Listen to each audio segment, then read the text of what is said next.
Okay, well, it all started back in 2005, excuse me, 2004. My brother was ill, my brother Ron. He was a non-compliant diabetic, and I helped take care of him. He and I were 16 years apart, and we were inseparable. We always did a lot of things together, and he was my biggest fan in the family. He was my biggest support system, and would always tell people what I was doing or what job I had or what I was working on. And I was in retail my whole life, and I also loved fashion and sewed almost everything I wore. And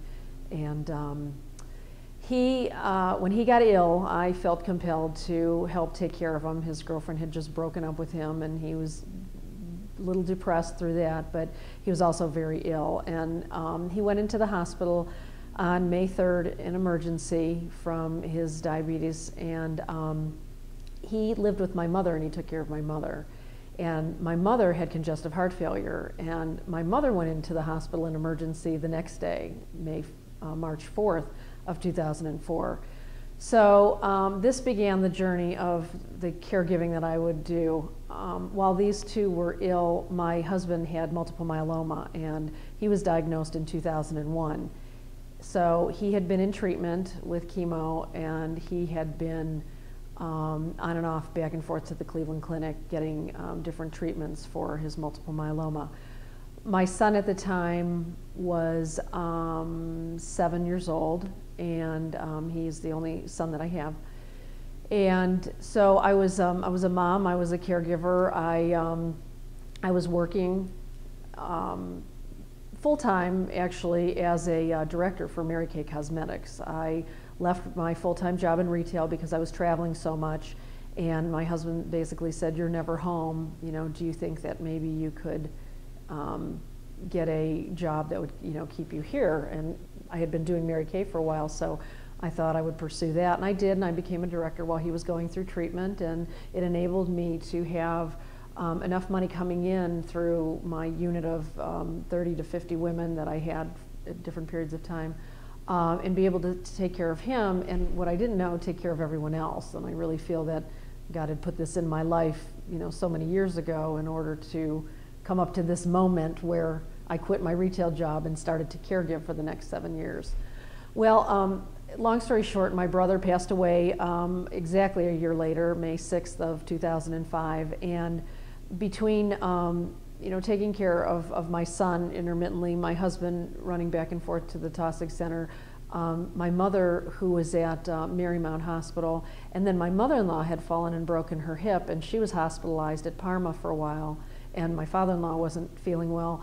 All these people in my life were ill.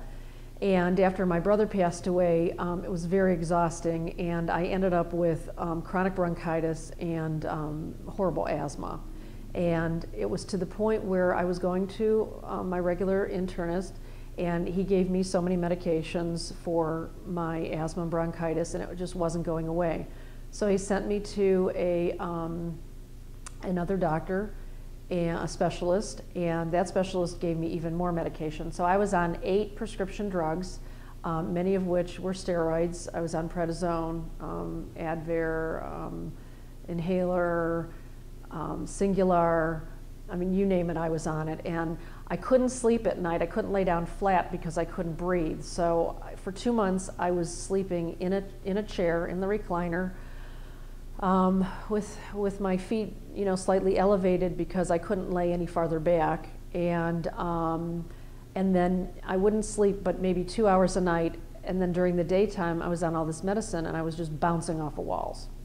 So a very good friend of mine in Mary Kay, who was a director with me, said to me, you know, I have had some illness in my life, and I was on a lot of medication also where I just couldn't even get out of bed.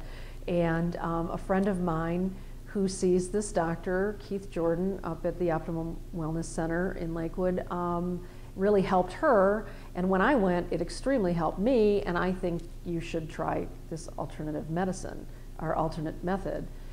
And at that point, I thought, you know what, I'll do anything because it wasn't working the way it was working. So I came to see Dr. Jordan, and within about, I mean, he put me on the sugar diet, and then, I was watching what I was eating a little bit differently, and that helped a lot. But within about 2 months, I'd say, I started to feel completely different. Within 6 months, I was like 99% normal and feeling wonderful. And, you know, within the 9 months, a year, I mean, I was just a completely different person, where I just wasn't getting the bronchitis at all. I wasn't having any asthma attacks at all. In fact, I had a lactose intolerance since I was a kid. And when I was a kid, they never diagnosed it as a lactose intolerance. They diagnosed it as a stomach ulcer, and I was on some type of nerve, you know, calming medicine. It was probably Prozac or something, you know, when I was 14 years old. And so I had had these stomach problems my whole entire life and never really realized that I had a lactose intolerance till I was 34 years old. Then I started to eat the Lactaid pills like they were candy with everything that I ate. So Dr. Jordan also helped me rid myself of that. And seasonal allergies I had suffered from for years and years and years and years. Every spring, every fall, I was miserable. And for the first time in my life, I was having these very, very mild, if no allergy reactions during the season. And it was amazing. I mean, it was just amazing. And I had told everybody about it. And now, while this is all happening and I'm going to the doctor after I got really sick after my brother passed away, now my mother was in the hospital, continued to be in the hospital for the next year, about every 6 weeks. And she would be in for 2 to 3 weeks at a time for her congestive heart failure. And I was really still taking care of her, you know, my son, obviously, and then my husband was progressively getting worse.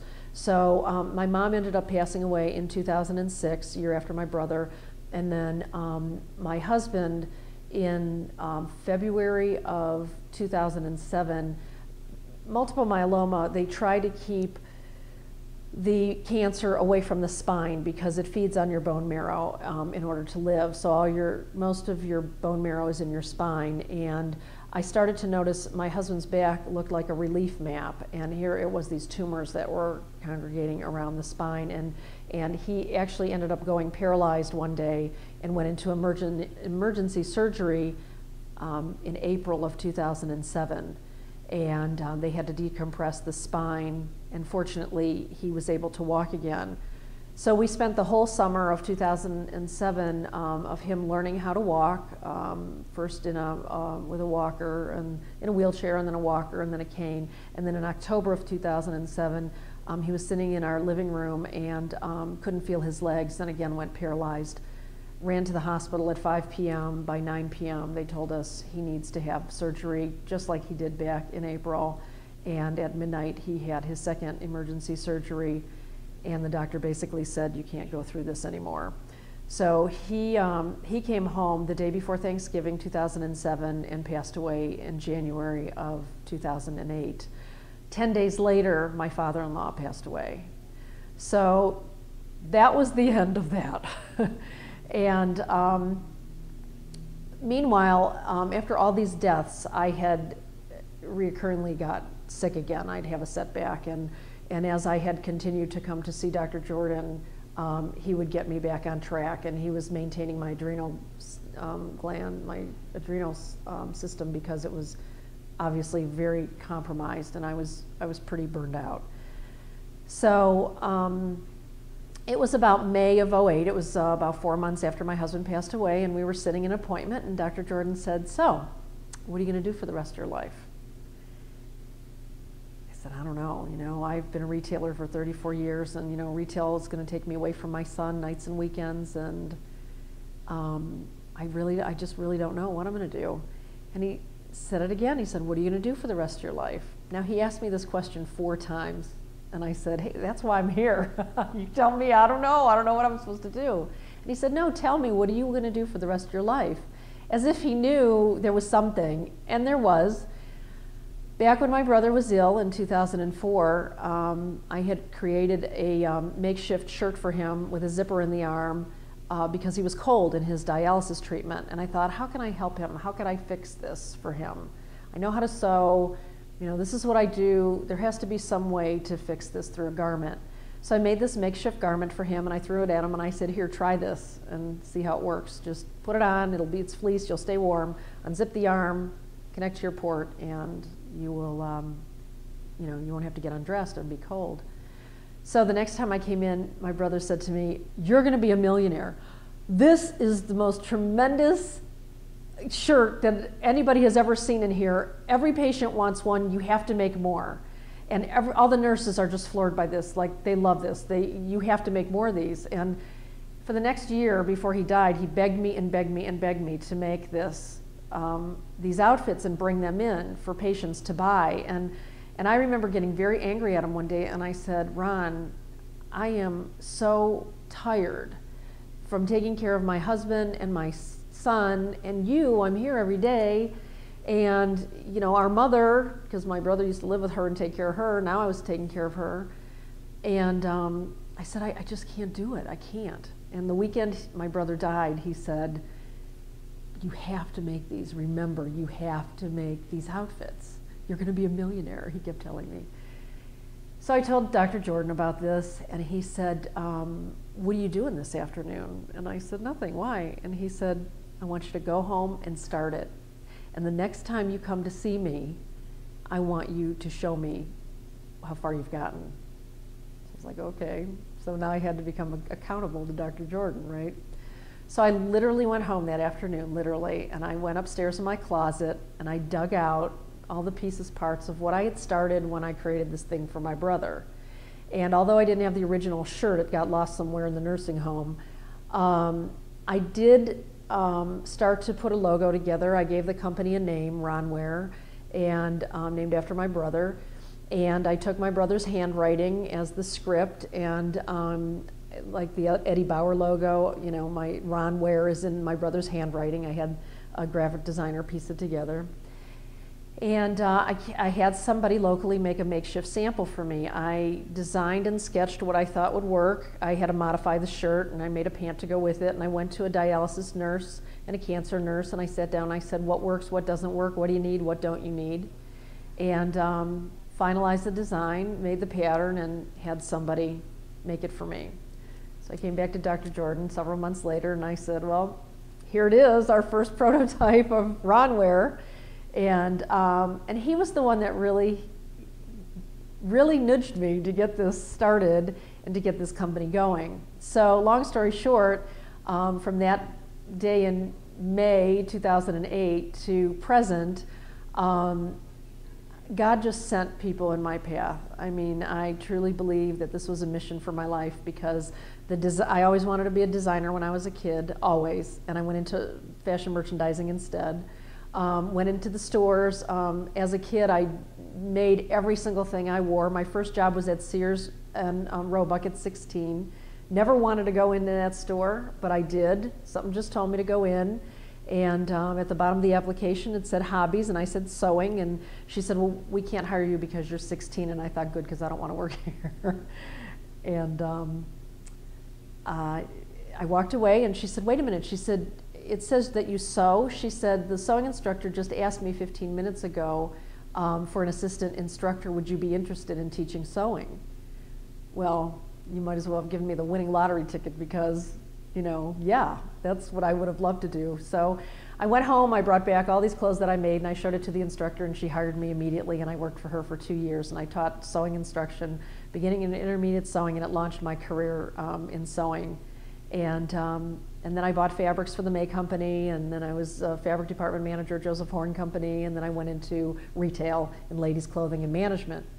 So the fabric background, the design background, the management background, and 7 years of caregiving, and Dr. Jordan's suggestion brought me into a really cool company that I have now called Ronwear Portable Clothing. And the portable clothing part came through a dream, and that's why I really feel that this is my mission. Portable clothing was a friend of mine who said, I had a dream about you last night, and we were standing in this room filled with clothes, and you said, this is my Ronwear portable clothing, this is my Ronwear portable clothing. And I thought, portable, oh, that's cool, you can take it with you. And he goes, no, portable. And I thought, oh my gosh, that's genius. Can I use that, or do I need to pay you royalties on that? And he said, no, I dreamt about it. Obviously, it's meant for you to take. So I took it and I trademarked it and I registered it, and that's our, came in a dream, Ron Ware Portable Clothing. And then the day after my husband died, my good friend had a dream, and she said, I need to talk to you. She said, I really feel that Gary, your husband, gave me a message that I need to give you. And she said, he told me to tell you that the money's in the house. And I said, the money's in the house? I said, really? I said, anything else? And she said, no, he just said that the money is in the house. And I knew that dream, I was supposed to tell you this. So I went home and I'm going through the cupboards, I'm in the closet and I'm looking for, hidden money, because my husband saved all this money and sometimes he would hide it away, for vacation. And I thought, no, we were so poor when he was going through treatment. I mean, we were so dirt poor that he was actually crying in the garage one day saying, you're going to have to go get a full-time job, but I don't know how you can, because, you have to take care of me and, whoever else was left at the time. And went to the mailbox, and the mailman had just come, and I'm walking back from the mailbox to my husband sitting in the garage paying bills, and I'm opening these envelopes, and there's a check for $200, a check for $300, a check for $500 from people we don't even know, who a friend of mine had put out the word to our high school friends that we were going through this crisis, and that, if they could help us in any way. And I was getting these checks from people like friends and people I didn't know, and I threw this money at them, and that's how God had provided us throughout this whole thing. So when Gary's message was the money was in the house, a year later I had started this company and needed money, and our house was paid for, and the only way that I could get money for the business was through a home equity line of credit. So I did 3 times.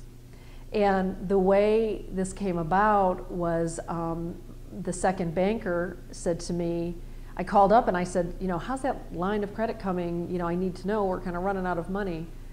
And she said, she said, I've actually been procrastinating it because, you're a single mom and you have a young son. My son was 11 when his dad died. You have a young son, and if this company folds, then I'm afraid for you that, you're going to have this big loan and, you're going to lose your house. And I looked at her and I said, a couple things. First of all, don't spend my money for me. Number 2, I really feel that what I'm doing is a God-given mission, and I don't see it failing. And it's a niche business. It's something that I have done from the time I was 10 years old and took 10 sewing lessons at Singer Sewing Machine at Southgate to present. Everything I have done in my entire life, to the day that Dr. Jordan said to me, what are you going to do for the rest of your life, has encompassed this business. And in my heart of hearts, I truly believe that it's not going to fail. And I said, and third of all, my friend had this dream where my husband told me the money's in the house, and now I know exactly what that meant. Is that even though I didn't know that I was going to start up this business the day after he died, it was my sign that it was a confirmation that this was here. So we launched our company in August of 2010, and we cater to dialysis and chemo patients and anybody who has transfusions or whatever. Very cool jogging suit outfit, makes you look normal with enclosed ports that you can't even see. Nobody knows you're in a medical outfit. We launched about 500 units just to start with. We sold out within 6 months to over half the United States, and the demand has just been coming and coming. And we are now manufacturing in a very big way, with a lot of units coming in the spring, and we'll be able to help. We lost 4 people, as my son says. We lost 4 people, but now we can help thousands. So through all this adversity and through, my illness, being forwarded to Dr. Jordan to be the one to tell me that this is what I need to do, or he didn't tell me what I was going to do for the rest of my life, but he asked me. After some soul searching, this is what I came down to, and life is 100% better than it was in 2004 before I came here. The end.